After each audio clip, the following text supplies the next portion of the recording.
Assalamualaikum warahmatullahi wabarakatuh. Halo pemirsa ULM Channel, kembali lagi bersama saya Dewi dalam program Ruang Komunikasi. Pemirsa, telah hadir di samping saya, beliau adalah Bapak Dr. Siswanto Rawali, SOS MSI. Beliau merupakan Kepala Prodi di Komunikasi Universitas Lambung Mangkurat. Nah pemirsa, pada pertemuan kali ini kita akan membahas tema tentang strategi komunikasi politik di era digital jelang tahun politik.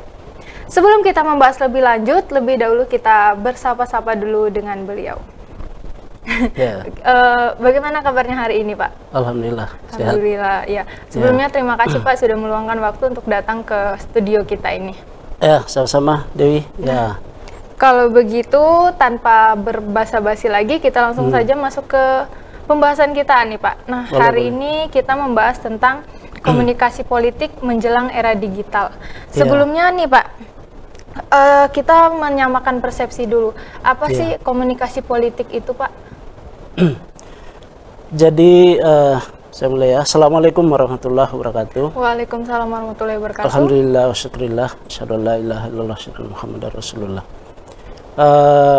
Dewi, komunikasi politik itu berangkat dari komunikasi dan politik. Ya, komunikasi adalah upaya untuk atau proses menyampaikan pesan dari komunikator kepada komunikan dengan menggunakan pesan tertentu, kemudian melalui jaringan atau saluran dalam rangka untuk mencapai tujuan. Ya. Kemudian politik itu kalau secara sederhana itu adalah seni atau ilmu untuk mendapatkan, mengelola dan mempertahankan kekuasaan. Nah, itu. Jadi komunikasi politik adalah upaya untuk menyampaikan pesan-pesan kepada komunikan, dari komunikator kepada komunikan dalam rangka untuk aktivitas politik. Nah, itu secara sederhananya seperti itu. Kalau menurut definisi para ahli, ratusan definisi dari para ahli, dan kalau kita bedah semua itu justru membingungkan sendiri. Ya. Jadi yang dimaksud dengan strategi politik ini bagaimana Pak? Strategi komunikasi politik adalah upaya atau teknik, cara dalam rangka untuk memanfaatkan teknik-teknik komunikasi dalam rangka untuk mencapai atau mendapatkan tujuan politik. Yeah. Nah, itu dalam strategi komunikasi politik, tujuan utamanya itu adalah dalam rangka untuk mendapatkan persepsi baik, ya, mendapatkan persepsi baik dan kemudian diapresiasi dan kemudian dipilih serta diikuti, ya, oleh audiens yang dipersuasi. Nah, itu. Segala upaya untuk mendapatkan persepsi baik itu, yaitu masuk dalam ranah strategi komunikasi politik. Intinya adalah bagaimana pesan-pesan politik itu bisa sampai kepada audiens atau lawan bicara agar supaya itu bisa diterima. Ya. Nah, itu intinya seperti itu. Nah, lalu sekarang kan kita udah masuk ke tahun-tahun politik nih Pak ya. Ya. Dan KPU sendiri kan udah menetapkan nomor urut partai politik. Nah, Ya. jadi kalau menurut Bapak nih, apa sih tugas pertama yang harus disiapkan partai politik menjelang tahun politik ini? Dari segi komunikasi mungkin? Saat ini kalau dalam tahapan pemilu 2024, ya, kemarin baru saja diumumkan peserta pemilu, ya, ada tambahan partai baru dan ada yang saat ini KPU menghadapi gugatan dari salah satu partai yang dinyatakan tidak lolos verifikasi faktual. Berarti saat ini KPU menghadapi tuntutan klarifikasi, ya. KPU memberi pertanggungjawaban dan klarifikasi mengapa partai yang dinyatakan tidak lolos itu aneh. Kemudian partai politik Ya, setelah ini kan KPU kemudian masuk dalam agenda menentukan daerah pemilihan, ya. Daerah pemilihan dan partai politik tentu akan mengikuti itu semua dan mempersiapkan strategi-strategi bagaimana untuk bersaing, mendapatkan ya apresiasi dari masyarakat atau calon pemilih sesuai dengan kondisi dapil masing-masing, ya. Nah, tentu disinilah nanti partai politik itu akan berkompetisi dalam rangka untuk mempromosikan partainya dan kandidat-kandidat kadernya yang akan masuk di lembaga legislatif, seperti itu. Sebelumnya kan sempat terjadi gugatan ya Pak, dari seperti yang Bapak sampaikan, gugatan dari partai yang baru yang tidak masuk verifikasi. Ini sebenarnya dari kita pertanyakan nih, dari segi komunikasinya apakah sudah berjalan dengan baik atau justru komunikasinya rancu sehingga terjadi hal ini Pak? Yang bisa menjawab secara pasti itu sebenarnya KPU. Tapi bagi kita orang luar, memang tantangan terbesar KPU saat ini adalah bagaimana KPU ini mengidentifikasi diri dan memperjelas diri sebagai lembaga penyelenggara pemilu yang kredibel. Nah, itu karena saat ini persepsi publik terhadap kredibilitas KPU sebagai penyelenggara pemilu itu memang sangat rendah. Dan tantangan politik kita saat ini adalah dengan rendahnya persepsi publik akan atau ekspektasi publik terhadap proses penyelenggaraan pemilu yang rendah, maka itu juga akan berpengaruh terhadap hasil dari proses pemilu itu. Nah, disinilah memang KPU itu dipertaruhkan kredibilitasnya. Bagaimana mereka bisa mengelola dan menghadirkan proses pemilu yang betul-betul beda dari sebelum-sebelumnya. Ya, karena kan ya sudah umum kita tahu pemilu-pemilu sebelumnya ini kan banyak digugat oleh publik. Nah, sebenarnya problemnya di situ adalah penyelenggara, terutama KPU, ya. Bagaimana mereka bisa menghadirkan kepada publik pertanggungjawaban yang kredibel bahwa semua proses yang mereka lakukan itu sudah melalui mekanisme yang bisa dipertanggungjawabkan. Nah, itu karena taruhannya adalah kalau penyelenggara pemilu dalam hal ini KPU tidak bisa menjaga integritas dan kredibilitasnya, maka hasil pemilu itu yang menghabiskan luar biasa besar anggaran rakyat, bukan hanya anggaran yang habis, tetapi konflik sosial, ya, konflik horizontal yang diciptakan itu luar biasa besar dan bahkan berdarah-darah. Nah, kalau hasil dari proses yang sudah mahal kemudian dengan konflik yang diciptakan itu luar biasa merusak tatanan kehidupan berbangsa, itu kan pertaruhannya di situ.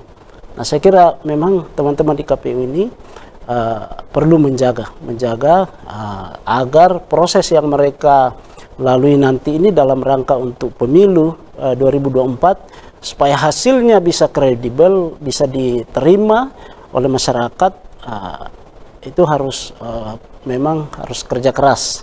Ya, itu jadi.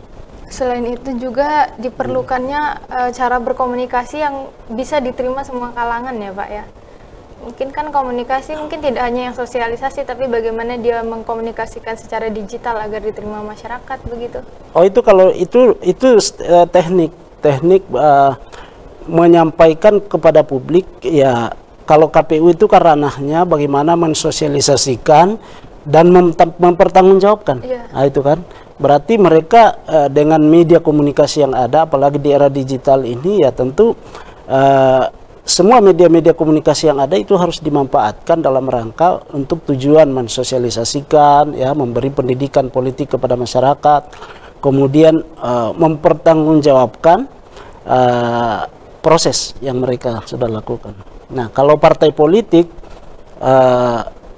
berkepentingan bagaimana mempromosikan identitas partainya dan kader-kadernya yang akan bersaing masuk di lembaga perwakilan itu dengan memanfaatkan media-media komunikasi yang ada. Saat ini kita memiliki cukup beragam media informasi yang bisa dimanfaatkan, sosial media digital, ya, adanya media sosial, kemudian dengan beragam variasinya, ya, itu tergantung bagaimana sumber daya manusia partai politik itu memanfaatkan media yang ada agar tujuan branding politiknya itu sampai kepada masyarakat, sampai dan kemudian efektif. Bagaimana mempengaruhi persepsi publik. Nah, itu. Berarti dalam kata lain bahwa komunikasi ini sangat penting, terutama untuk partai politik yang sedang mencalonkan, ya Pak ya? Oh, sangat penting, sangat penting. Jadi bahkan kalau di komunikasi itu semua persoalan itu ditentukan oleh komunikasi. Ya, sebuah bangsa, apalagi jangankan hubungan antar manusia, antar bangsa saja itu bisa perang, bisa damai, itu karena faktor komunikasi. Nah, itu. Apalagi kalau dalam hubungan dengan partai politik dan audiens dan masyarakat calon pemilih. Nah, itu. Sehingga strategi bagaimana mendapatkan simpati dari calon pemilih, kemudian bagaimana kader-kader atau figur-figur partai politik itu menjual ide dan gagasannya supaya bisa diterima oleh publik, ya itu juga persoalan tersendiri. Nah, oleh karena itu partai politik, salah satu tugas partai politik itu adalah pendidikan politik. Pendidikan politik. Dalam proses pendidikan politik itu, kader-kader partai politik, apakah itu calon wakil rakyat, ya, atau calon pemimpin, ya, ketika berada di depan media dalam rangka untuk mempromosikan diri kepada masyarakat, ya, memang harus menghadirkan strategi dan teknik komunikasi yang bisa memberikan pendidikan politik kepada masyarakat. Ya. Oleh karena itu memang harus belajar. Karena kalau mungkin selama ini dia hebat di luar dengan ini, tapi tidak memiliki keterampilan dan strategi ketika tampil di depan media dalam rangka untuk kebutuhan publikasi, branding diri dan partainya, itu bisa justru mendapatkan hasil yang terbalik dari yang diharapkan. Makanya justru kita sering melihat, ya Pak ya, orang yang kita lihat sebenarnya dia berkompeten, tapi dia tidak pandai mengambil hati masyarakat dalam komunikasinya, begitu ya? Ya itu, cuma kan seharusnya kan wakil rakyat dan calon pemimpin itu dia bisa dikenal, kemudian diterima, kemudian dipilih pada saat proses pemilu itu karena audiens tahu kapabilitasnya, kompetensinya, dan komitmennya. Nah, itu. Nah, untuk bisa kita mengetahui bagaimana kompetensinya, kapabilitasnya, komitmennya, apa nilai yang dia perjuangkan, itu kan harus melalui proses komunikasi. Nah, cuma fakta kita selama ini, banyak wakil rakyat dan calon pemimpin, andalannya itu adalah bagaimana mendapatkan dukungan dengan cara-cara yang tidak fair. Betul. Ya kan? Misalnya dengan money politik, janji-janji, ini macam-macam. Tapi janji bagian komunikasi nggak, Pak? Dalam menyampaikan janji kan butuh proses komunikasi juga, ya kan? Ya. Tetapi yang kita mau sampaikan ini itu bagaimana strategi komunikasi politik yang mendidik, yang seharusnya, yang seharusnya, bukan yang selama ini banyak dipraktekkan oleh mereka yang sesungguhnya membajak partai politik dan demokrasi, ya, sehingga lahir apa yang oleh Stephen Lapesky dinyatakan saat ini demokrasi itu dibajak oleh mereka yang memanfaatkan demokrasi dalam rangka untuk kemudian mematikan demokrasi itu setelah dia duduk, setelah ada di lembaga legislatif, ada di lembaga eksekutif. Yang mereka lakukan adalah mematikan demokrasi, padahal mereka menggunakan cara-cara demokrasi untuk mendapatkan kekuasaan. Seperti yang terjadi saat-saat ini ya Pak ya? Ya, yang banyak terjadi ya saat ini. Orang mengatakan saat ini untuk bisa terpilih, bisa menang, bisa ini, itu ditentukan oleh isi tas. Isi tas katanya yang menentukan. Apa itu Pak? Artinya uang. Oh, Iya. isi tas Artinya uang. uang. Bukan lagi kualitas, kapabilitas, integritas, ya, loyalitas, ya kan? Tapi isi tas. Nah, kan kita sudah lihat apa hasil dari proses politik yang mengandalkan isi tas. Ketika dia jadi calon wakil rakyat, bukan yang dia pikirkan bagaimana memperjuangkan kepentingan rakyat. Pada saat dia jadi pemimpin, jadi bupati, wali kota, gubernur, presiden dan sebagainya, bukan yang dipikirkan bukan rakyat. Ganti rugi ya Pak? Bagaimana mengembalikan modal yang sudah dikeluarkan yang sudah dikeluarkan. kampanye. Bukan hanya bagaimana mengembalikan modal yang habis, bagaimana mempersiapkan modal untuk maju berikutnya. Dan bagaimana untuk menambah keuntungan. Iya. Selanjutnya bagaimana untuk mempersiapkan tabungan kalau tidak terpilih lagi. Ya kan? Bagaimana Nah, itu. menyiapkan dana pensiunan. Ya itu. Itulah. Jadi kalau kita ini kan kita ngomong bagaimana seharusnya politik itu dikelola sehingga menjadi, ya istilah saya, berpolitik itu adalah salah satu jalan masuk surga juga sebenarnya, ya kan? Iya. Tapi bagaimana supaya jalan politik sebagai aktivitas hidup? Coba bayangkan kalau kita bergelut di dunia politik puluhan tahun, ya, bahkan sampai mati. Tapi cara yang kita lakukan di dalam berpolitik itu tidak benar, ya artinya kita enggak dapat manfaat dong. Iya. Ya kan? Justru dapat dosa. Kemudian meninggal masuk neraka. Pertanggungjawabannya besar. Iya, kira-kira bagaimana? Nah, itu yang Baik, selanjutnya ya Pak, lalu kan bagaimana nih tantangan komunikasi politik, partai politik dalam membangun citra positif di tengah samudra informasi dan pertebaran informasi hoax. Seperti yang kita bahas sebelumnya bahwa kan sekarang banyak konotasi negatif terhadap partai politik begitu. Itu tantangan kita di era digital saat ini adalah saat ini kita susah membedakan yang mana fakta, yang mana hoax. Ya betul. Itu. Nah, syarat utama untuk bisa membedakan itu ya tidak ada jalan lain, yaitu literasi teknologi, literasi media, literasi berita. Ya, kita harus tahu, memiliki kemampuan untuk bisa membedakan yang mana informasi yang betul-betul fakta dan yang mana yang hoax. Itu tentu ada, kalau di ini ada toolsnya khusus, ya. Kalau misalnya dia dalam bentuk tulisan, ya itu dengan mengenal tulisan itu sudah bisa kita bedakan, oh ini berpotensi hoax yang seperti ini, ya. Nah, di dunia politik sekarang ini kan jadi bahkan hoax ini diproduksi karena pertarungan politik itu. Nah, tidak ada cara lain adalah semua kita, terutama penyelenggara pemilu, kemudian peserta pemilu dan masyarakat, itu harus meningkatkan literasinya, ya, meningkatkan literasi untuk bagaimana memahami realitas yang ada itu. Ya, kita ini kan saya selalu mengatakan kekuasaan yang baik yang bisa menghasilkan kebijakan yang baik itu harus didapatkan dengan cara yang benar. Dengan cara yang benar. Kapan kekuasaan itu didapatkan dengan cara yang tidak benar, maka hasilnya adalah ketidakbenaran. Nah, itu rumus itu.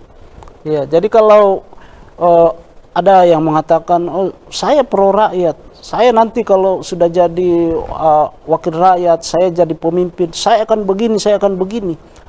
Kita cek aja bagaimana caranya dia untuk mendapatkan bagaimana model komunikasi politiknya, kemudian bagaimana kepribadiannya, ya itu kan dengan mudah dikenali. Cocokologi ya Pak ya, kita cocok-cocokan. Iya kan? Nah itu.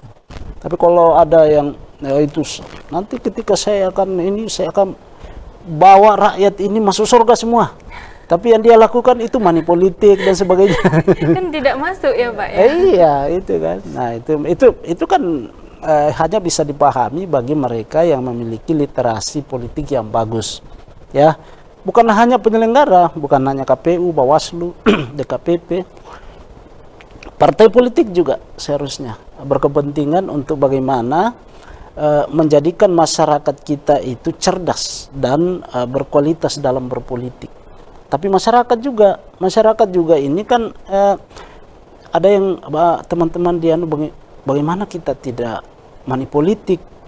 Ini masyarakatnya dia bilang ya tahulah sekarang kebutuhan susah ya. Siapa yang kasih kita duit ya itu yang kita pilih. Nah ini juga pemilih yang iya, padahal itu sudah kebaca ya Pak, kedepannya bakal bagaimana. Iya, jadi masyarakat kita ini harus kita cerdaskan juga bahwa kebijakan yang mengatur hajat hidup kita itu dilahirkan di ruang-ruang perwakilan dan di meja-meja para pemimpin.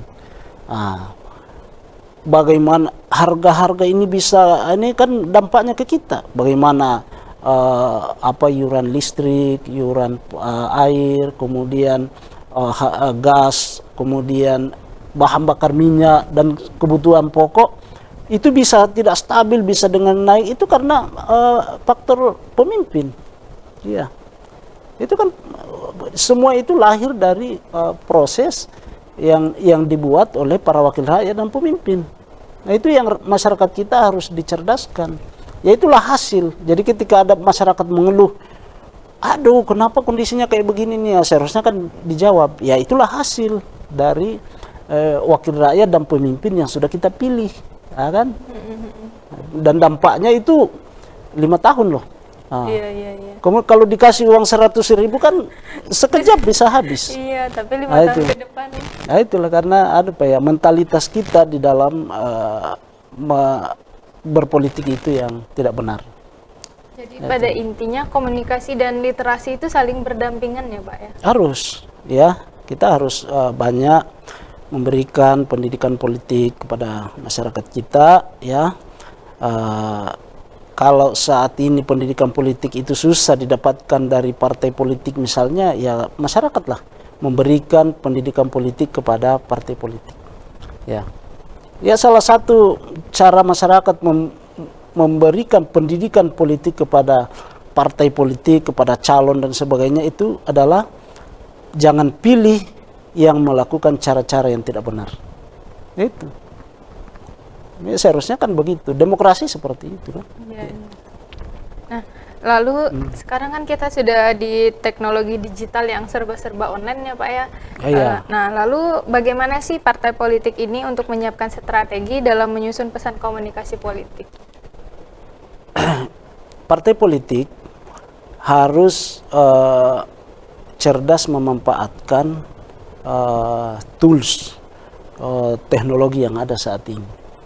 Sebenarnya dengan kondisi perkembangan teknologi digital saat ini, proses berhubungan antara partai politik dengan rakyat itu sudah sangat mudah.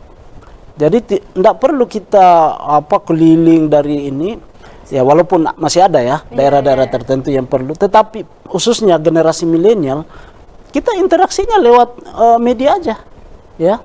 Tinggal bagaimana kita mengemas pesan-pesan yang kira-kira masuk di dalam jiwa dan dunia anak milenial. Nah, itu kan berarti di situ dibutuhkan kemampuan untuk mendesain ya pesan-pesan komunikasi sesuai dengan target audiens, target pemilih. Nah, kalau target pemilih kita itu generasi milenial, sesungguhnya cukup kita masuk di dunia digital, ya kan? Bagaimana membranding diri, membranding parpol, membranding kandidat kita, ya, supaya bisa melekat, dikenal, melekat dan dipilih oleh calon pemilih generasi milenial misalnya, atau generasi cerdas. Ya memang ada pemilih yang ada di kampung-kampung, yang ada itu memang butuh didatangi, ya. Dan ini ada persepsi keliru menurut saya. Para kandidat itu ketika akan turun ke masyarakat itu persepsinya harus bawa uang. Iya, ya kan? Harus bawa ini untuk dibagi-bagi. Sembako begitu. Iya, itulah sesungguhnya budaya seperti itu yang melahirkan money politik dan menghasilkan pemimpin yang korup. Ya kan? Itu semua. Padahal sungguhnya rakyat juga sebenarnya tidak mesti menurut saya dikasih ini. Ada ada memang yang mengharap itu. Iya. Ya, tapi kalau kita tidak kasih juga tidak meminta, ya kan? Nah, itu yang menurut saya perlu dipahami oleh para kita. Jadi ini dalam rangka untuk kemaslahatan kita. Kalau menurut saya sudah saatnya lah ditinggalkan cara-cara ini yang mendapatkan pemilih, mendapatkan suara dari proses politik yang selama ini keliru kalau menurut saya. Yang pertama harus kita pahami, kepemimpinan politik itu adalah sarana untuk mengabdi. Apakah mengabdi kepada Tuhan, mengabdi kepada rakyat, bangsa dan negara. Tidak ada pengabdian yang didapatkan dengan cara membeli. Ya itu. Dan itu untuk menyelamatkan diri. Fakta sudah membuktikan kok. Saat ini hampir seluruh kepala daerah yang terpilih dengan cara manipolitik menggelontorkan uang itu hanya tinggal menunggu waktu untuk dijemput KPK saja sebenarnya. Hanya soal waktu. Soal waktu saja, dan hanya persoalan keberuntungan saja. Lolos atau tidak? Iya kan, lolos atau tidak. Tapi itu pengadilan dunia. Pengadilan akhirat pasti tidak lolos. Pasti. Jadi menurut saya sudah perlu kita semua kita ya. Saya sebagai akademisi, mahasiswa juga begitu, harus memberi pendidikan politik kepada masyarakat bahwa berpolitik itu adalah sarana untuk menciptakan kemaslahatan. Ya, bangsa yang besar adalah bangsa yang dibangun dengan cara-cara yang benar, ya kan? Kalau cara-cara yang tidak benar yang dipraktekkan dalam dunia politik kita saat ini, itu bukan mengarahkan kepada kejayaan bangsa, tetapi mengarahkan kepada kehancuran bangsa. Yakin dan pasti itu. Ya. Sekarang saat ini ya Pak ya, rasa-rasanya memberi uang dan membawa sembako itu seakan sudah menjadi bahasa politik ya Pak ya, karena sering sekali dilakukan saat berkampanye begitu. Itu ya, cara itu yang melahirkan wakil rakyat dan pemimpin yang tidak kredibel. Ya, sehingga pada saat dia terpilih jadi wakil rakyat, jadi pemimpin, bukan memikirkan bagaimana mencari solusi terhadap permasalahan rakyat, tapi yang dia pikirkan bagaimana mengembalikan uangnya, itu sudah pasti. Karena yang dikeluarkan juga tidak sedikit ya Pak ya? Tidak sedikit. Saya nggak percaya ada yang mengatakan, wah dia keluarkan itu karena memang uangnya banyak. Kalau saya nggak percaya. Kalau dalam politik itu jangan percaya. Iya betul. Sekaya apapun orang masuk dalam dunia politik dan mengeluarkan uang banyak, itu pasti dia berpikir bagaimana mengembalikan. Betul. Iya. Betul. Kalau dia memang niatnya untuk menyumbang, ya? bukan di pemilu dia bawa ke masjid, bawa ke disumbangkan ke panti asuhan, betul. Ke ini. Kalau niatnya mau ibadah. Dan di politik jelas-jelas disosialisasikan bahwa ini loh sudah membantu di sini, begitu ya Pak ya? Ya itu. Sebagai bentuk pencitraan juga. Kemudian kepada penyelenggara, teman-teman di KPU kan juga seharusnya kan menciptakan, mendesain bagaimana mekanisme, kan sudah ketahuan polanya. Ya, transaksi itu terjadi ketika diberi ruang kandidat calon itu berinteraksi langsung dengan masyarakat. Iya. Itu. Nah seharusnya kan teman-teman penyelenggara KPU ini, Bawaslu mendesain bagaimana supaya kandidat ini dihindari berhubungan langsung dengan pemilih, calon pemilih, ya supaya menghindari transaksi, ya kan? Bagaimana caranya? Misalnya kan teman-teman di KPU saya kira lebih tahu itu. Saya seandainya bisa lolos masuk di KPU itu yang saya mau lakukan. Ya, bagaimana menghindari interaksi langsung antara kandidat dengan pemilih. Karena di situ akan terjadi pasti akan terjadi transaksi. Ya kan? Kemudian memperbanyak ruang-ruang bagaimana para kandidat mengekspresikan, mengeksplor, menyampaikan gagasannya, apa yang dia perjuangkan ketika dia terpilih jadi wakil rakyat atau jadi pemimpin. Apa yang dia lakukan? Bagaimana caranya? Berarti kita butuh ruang untuk interaksi, berdialog, ya, dan kemudian dengan media yang ada dipublikasikan. Kalau perlu ada TV KPU khusus, ya kan? Iya. Ya, KPU agendanya bagaimana dalam masa kampanye itu ada ruang yang diciptakan bagaimana membedah visi misi para kandidat yang kemudian itu disiarkan langsung kepada masyarakat. Ini seharusnya kan itu dilakukan sekarang, memperkecil ruang bertemu langsung dengan masyarakat, ya, para kandidat itu. Seharusnya para kandidat ini antara yang miliuner dengan yang berasal dari tukang ya lapisan bawah itu diberi ruang yang sama di dalam mempromosikan dirinya kepada masyarakat. Kalau sekarang tidak, cenderung diberi ruang bebas sehingga yang bisa bebas menggunakan kesempatan untuk bersosialisasi kepada masyarakat dengan segala cara, ya tentu yang beruang. Iya. Nah, seterusnya disinilah kehadiran penyelenggara pemilu. Baik. Gitu. Nah, saat ini kan memasuki tahun politik yang semakin memanas nih ya Pak ya, dengan hadirnya buzzer politik yang bermain isu politik negatif. Kalau menurut Bapak sendiri nih, seberapa besar pengaruh buzzer ini dalam merusak tatanan kehidupan dan demokrasi? Kalau ditanya seberapa besar pengaruh, sangat besar. Sangat besar. Sangat besar. Jadi salah satu yang berkontribusi merusak tatanan demokrasi dan politik kita itu buzzer. Dan menurut saya pekerjaan buzzer itu pekerjaan yang sangat hina. Ya kan? Pekerjaan yang sangat hina. Buzzer itu, kan? Menjelekkan orang. Iya, menjelekkan di balik orang. Layar. Iya. Ya, menyebarluaskan informasi negatif terhadap orang lain. Ya kan? Kemudian dia minta bayaran. Ya. Anda sebagai mahasiswa jangan bercita-cita jadi buzzer. Miliaran, walaupun Anda dapat miliaran uang dari gaji buzzer, itu tidak ada artinya. Karena tugasnya mau fitnah orang ya Pak? Iya, sebenarnya kayak begitulah, ya kan? Menyebarkan berita bohong, ya, berita negatif terhadap orang lain, kemudian dibayar, ya kan? Nah itu menurut saya itu seharusnya buzzer ini di negara-negara demokrasi nggak ada. Tapi katanya ya, ini yang saya bertanya-tanya, apa betul buzzer itu dibayar oleh negara? Itu negara yang paling sial menurut saya itu. Negara membayar yang namanya buzzer yang tujuannya untuk menyebarluaskan berita bohong, berita negatif.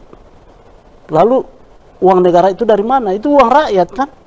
Nah itu menurut saya, waduh, ini pekerjaan yang sangat hina menurut saya. Tapi kemungkinan biasanya juga buzzer itu dibayar oleh kandidat begitu Pak. Misal saya nih mencalonkan diri, saya membayar buzzer untuk menyerang Bapak begitu.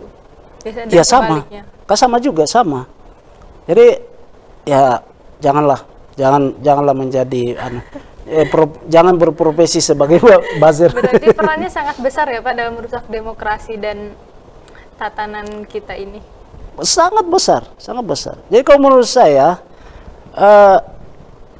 politisi yang hebat atau berpolitik yang hebat itu adalah mempromosikan gagasan kita, bukan dengan menyebarluaskan berita negatif orang lain atau lawan kita. Iya.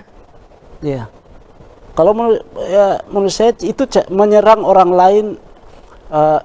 Memang kalau dalam teori komunikasi politik memang ada itu. Ada. Cara menjadi ada, buzzer, Pak. iya, pekerja kayak buzzer itu ada memang itu bagaimana ya maksudnya dipelajari, tapi bukan diajarkan. Dipelajari dengan diajarkan. Untuk mengetahui, iya, bukan iya untuk untuk mengetahui. Kan ada itu politik Machiavelli. Politik Machiavelli itu politik dengan segala cara, bahkan membunuh pun. Itu politik Machiavelli. Tapi kalau kita orang beragama, politik itu adalah salah satu jalan masuk surga. Jadi karena mengabdi ya, Pak. Iya, mengabdi kepada kepentingan rakyat banyak. Nah, seharusnya kan bagi kita orang beragama, seharusnya kan panduan kita dalam berpolitik itu adalah nilai-nilai ajaran agama. Ya kan? Iya. Nilai-nilai ajaran agama. Ya sehingga ketika orang memahami politik dengan benar, dia itu nothing to lose. Tidak masalah kalau dia kalah. Iya. Ya. Legowo. Bahkan kalau menurut agama, kalau kaitannya dengan kekuasaan, itu orang yang terpilih menjadi pemimpin, jadi itu hal pertama yang dia lakukan adalah istighfar. Ya. Banyak contoh ini. Bukan ini merayakan dengan pesta kembang api. Karena itu calon pemimpin nanti kan dimintai pertanggungjawaban. Iya. Siswanto, pada saat engkau jadi kaprodi, saya kan kaprodi misalnya, itu apa yang kau lakukan untuk mahasiswa, untuk sesama dosen, ya, dan sebagainya. Pada saat itu kan nanti bagi orang yang beragama itu politiknya itu adalah istilah itu politik kemaslahatan, ya kan? Sehingga kalau paham dengan filosofi kepemimpinan, filosofi politik seperti itu, saya yakin tidak ada cara-cara untuk mendapatkan kekuasaan dengan cara-cara yang tidak benar seperti yang ini, ya. Seperti selama ini yang kita yang terjadi di dalam praktek demokrasi kita. Oke, baik. Nah, kalau menurut Bapak sendiri nih, bagaimana sih cara cara partai politik dan elit partai politik membangun citra dan popularitas yang positif itu harusnya seperti apa? Yang pertama, partai politik itu kan punya platform. Platform partainya seperti apa? Dan menurut saya platform partai politik itu bagus semua. Bagus ya. semua. Pahami, tanamkan, resapi dengan baik platform partai Anda seperti apa. Selanjutnya semua kader itu harus paham terhadap platform partainya apa. Kemudian semua kader harus paham bahwa partai politik, pekerjaan partai politik sesungguhnya yang paling itu adalah menjaga citra positif. Nah, menjaga citra positif itu tujuannya apa? Itu dalam rangka supaya dipersepsi baik oleh publik, sehingga pada saat terjadi pemilu ya kita dipilih, ya kan? Makanya partai politik seharusnya membuat tagline yang bagus, ya, peduli, ya. Kemudian pokoknya hal yang positif lah, merakyat, ya, jujur, itu seharusnya, dan itu dijaga dengan baik oleh semua elemen partai, pengurus, kader, caleg, ya kan, itu harusnya dijaga. Platform partai itu atau branding partai itu kemudian disosialisasikan secara masif.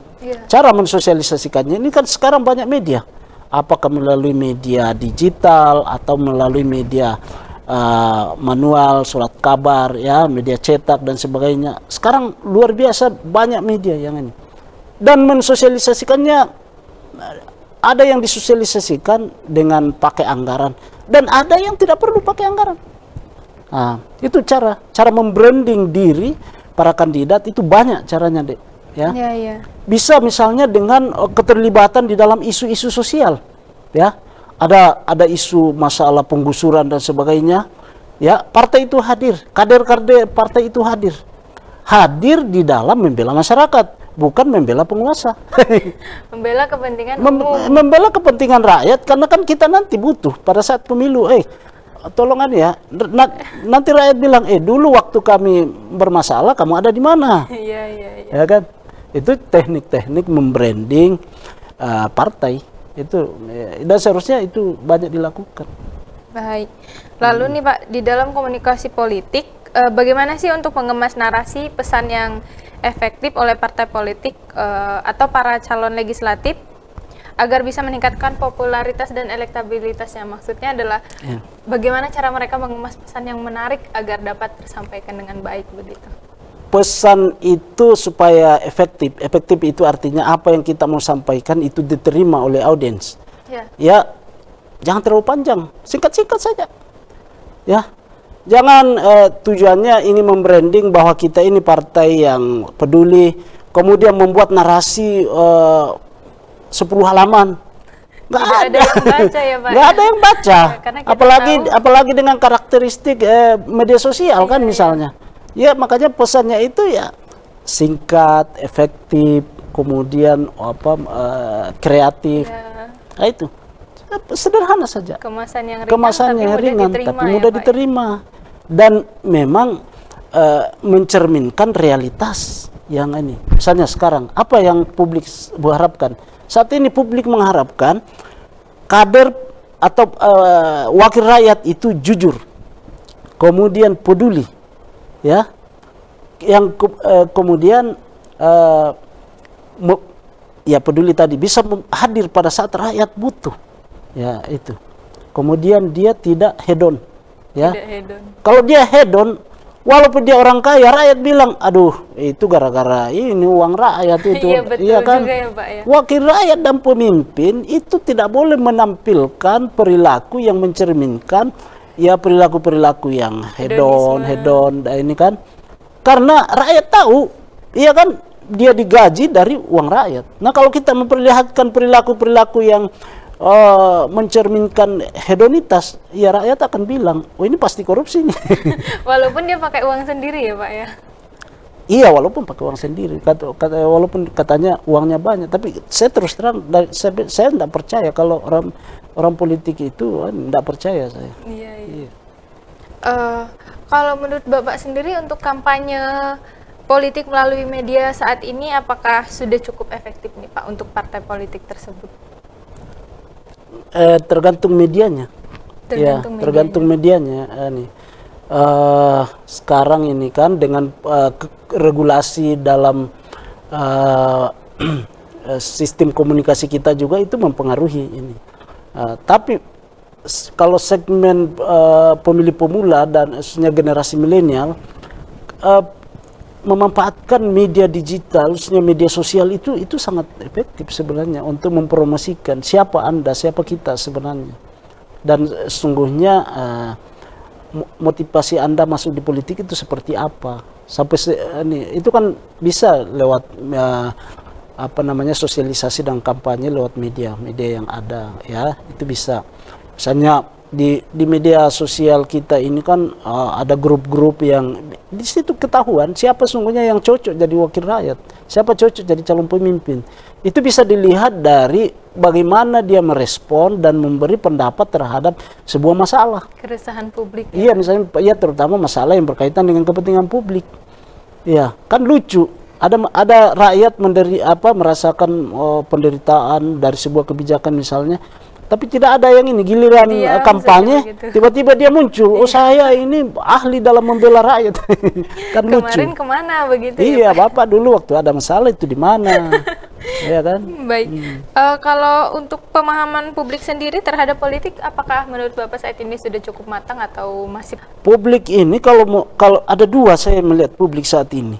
Yang pertama, publik kita itu cerdas banget.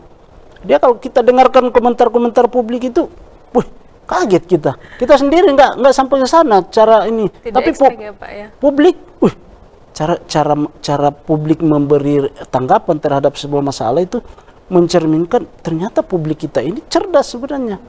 Nah, tapi realitas kedua, kita melihat misalnya dalam pemilu, kok si itu yang terpilih ya. Padahal ini, oh itu karena banyak uangnya. Itu kan realitas terbalik dari kan. Itu mencerminkan publik kita itu masih tidak cerdas. Ya. Jadi sebenarnya untuk secara pemahaman sudah cukup matang, cuman masih mungkin ombang-ambing ya Pak ya. Ya itu karena publik kita ini kan melihat realitas ketidakkonsistenan di mana-mana ya. Ya kita ini aturannya bagus, tapi dalam implementasinya kan, waduh, itu kadang memusingkan, ya kan. Nah makanya ya kalau mau kualitas demokrasi kita ke depan ini bagus, ya hal pertama yang perlu kita lakukan adalah penyelenggara pemilu itu usahakan agar betul-betul menjaga integritas, menjaga kredibilitas dalam rangka untuk menghasilkan proses pemilu yang bisa dipertanggungjawabkan. Karena kalau sudah penyelenggara yang tidak kredibel, ya harapan terhadap demokrasi yang kita harapkan itu nonsens. Dan akhirnya kedepannya masih seperti itu terus ya Pak ya? Karena sudah menjadi budaya. Iya, seperti itu. Ya kan? Ya, kan misalnya kita kemarin sering di media sosial ada orang Singapura itu kan meledek kita. Iya. Ya. Katanya pemilu di kita itu belum dilaksana pemilu tapi sudah ketahuan siapa yang menang. Iya, karena sudah itu orang luar loh yang menilai kayak begitu itu. Nah, saya kira fakta-fakta seperti itu harus kita jadikan sebagai ini. Fakta berikutnya, sudah teman-teman kita banyak kok jadi wakil rakyat kemudian jadi pemimpin. Ini sekarang ada di Hotel Prodeo. Ada di penjara. Iya kan? Iya, ada di penjara. Itu ya hasil dari sebuah proses politik yang memang tidak berkualitas.